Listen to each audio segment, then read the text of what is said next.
കേരളത്തിലെ 30-ലേറെ കോളേജ് പൂർവ്വ വിദ്യാർത്ഥി സംഘടനകൾ മാറ്റുരയ്ക്കുന്ന അക്കാഫ് പ്രീമിയർ ലീഗിന് ഷാർജയിൽ തുടക്കമായി. മുൻ ദേശീയ ക്രിക്കറ്റ് താരം ശ്രീശാന്ത് മത്സരങ്ങൾ ഉദ്ഘാടനം ചെയ്തു.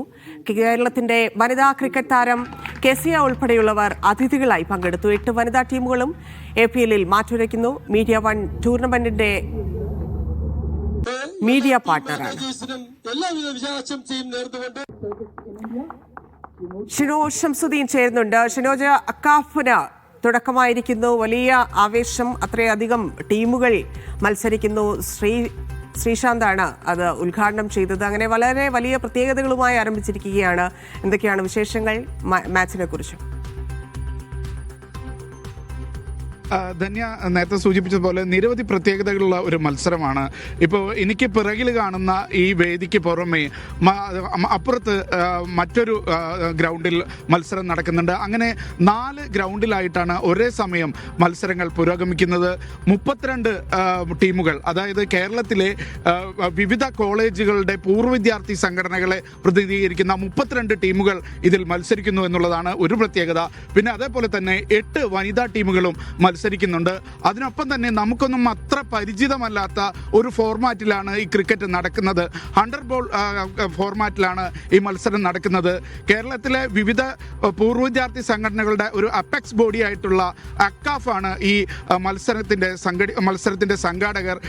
APL, അത് അക്കാഫ് പ്രീമിയർ ലീഗ് എന്ന പേരിലാണ് ഇത് നടക്കുന്നത്. അക്കാഫിന്റെ ഭാരവാഹികൾ നമ്മോടൊപ്പം ഉണ്ട്.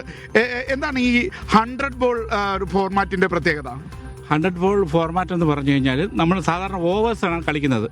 20-20 50 ഓവേഴ്സിനെ കളിക്കാറുണ്ട്. പക്ഷേ ഈ ഫോർമാറ്റ് എന്ന് പറഞ്ഞു കഴിഞ്ഞാൽ ഒരാൾക്ക് 10 ബോൾ വരെ എറിയാം.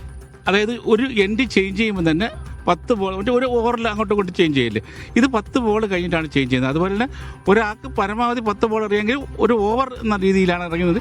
5 ബോൾസാണ് ഇതിനകത്ത് എറിയുന്നത്. ഇപ്പോൾ 32 പൂർവ്വ വിദ്യാർത്ഥി സംഘടനകളാണല്ലോ മാറ്റുരയ്ക്കുന്നത്.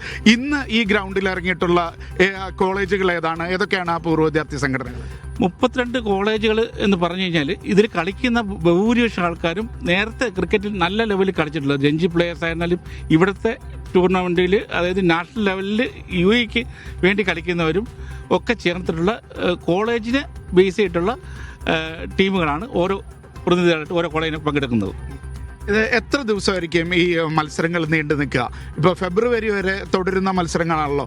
എങ്ങനെയാണ് അതിൻ്റെ ഒരു അറേഞ്ച്മെൻ്റ് ഒക്കെ? ഫെബ്രുവരി 15 വരെയാണ് ഈ മത്സരം ഉണ്ടാവുക. ഫൈനൽ 15-നാണ്.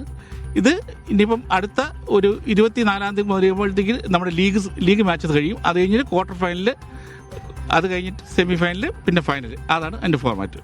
ഇപ്പോൾ 5ാമത്തെ സീസണാണ്. ഈ 5 സീസണിലും ശ്രീശാന്തിൻ്റെ പങ്കാളിത്തത്തെക്കുറിച്ച് പറഞ്ഞിരുന്നു. എത്രമാത്രം പ്രാധാന്യം ഉണ്ടായിരുന്നു ശ്രീശാന്തിൻ്റെ ഒരു പിന്തുണയും പങ്കാളിത്തമൊക്കെ? ശ്രീശാന്ത് എന്ന് പറഞ്ഞാൽ നമുക്ക് മലയാളികളെ സംബന്ധിച്ചിടത്തോളം ഏറ്റവും കൂടുതൽ പ്രാവശ്യം ഇന്ത്യക്ക് വേണ്ടി കളിച്ച ആൾ, മലയാളി എന്നുള്ള രീതിയിൽ ഏറ്റവും കൂടുതൽ 2 പ്രാവശ്യം വേൾഡ് കപ്പ് നേടിയപ്പോൾ ടീമിലുണ്ടായിരുന്ന അംഗം. പിന്നെ ഒരു ക്യാച്ചിനെ പറ്റി അറിയില്ല. ആ ഒരു ക്യാച്ച് എടുത്തിട്ട് ഇന്ത്യക്ക് വേൾഡ് കപ്പ് കൊണ്ടുവന്ന ഒരു മലയാളി താരം എന്നുള്ളതാണ് ശ്രീശാന്തിൻ്റെ പ്രത്യേകത. അതുപോലെ തന്നെ എല്ലാ ടീമും ഇത് 4 ഗംഭീര വിജയം എന്ന് പറഞ്ഞു കഴിഞ്ഞാൽ ഈ 32 ടീമുകൾ ഇവിടെ വന്ന് കളിക്കുന്നത് അതിൻ്റെ അതേ ആവേശത്തോടുകൂടി ഏകദേശം 600ഓളം മലയാളി പ്ലേയേഴ്സ്, അതായത് കേരളത്തിന് പുറത്ത് കിടക്കുന്ന ഏറ്റവും വലിയ മലയാളികളുടെ ഒരു റെക്കോർഡാണ് ഇത്രയും പേര് ഒരുമിച്ച് കളിക്കുന്ന ആ ഒരു പ്ലാറ്റ്ഫോം ഒരുക്കുക വഴിയാണ് അക്കാഫ് പ്രൊഫഷണൽ ലീഗ് കൊണ്ട് ഉദ്ദേശിക്കുന്നത്. ഇപ്പോൾ മുമ്പത്തെ സീസണുകളിൽ നിന്ന് ഇപ്പോഴത്തെ സീസണിൽ എത്തുമ്പോൾ അത് എത്രമാത്രം വളർന്നിട്ടുണ്ട്? എന്തൊക്കെ വ്യത്യസ്തതകളാണ് ഇപ്രാവശ്യത്തെ സീസണിലുള്ളത്? വളർന്നതിൻ്റെ ഏറ്റവും വലിയ ഉദാഹരണമാണ് ആദ്യം വന്ന് ചേർന്നിട്ടുള്ള 32 ടീമുകളെ മാത്രമേ നമുക്ക് ഉൾക്കൊള്ളാൻ പറ്റുള്ളൂ. ഏകദേശം 9 ടീമുകൾ, കോളേജ് ടീമുകൾ ഉൾപ്പെടെ ഇപ്പോഴും റിസർവിലാണ്. അതാണ് ഇതിൻ്റെ ഏറ്റവും കൂടുതൽ ആകർഷിച്ചത്. കാരണം അതിൻ്റെ നടത്തിപ്പ് ആ രീതിയിലാണ്.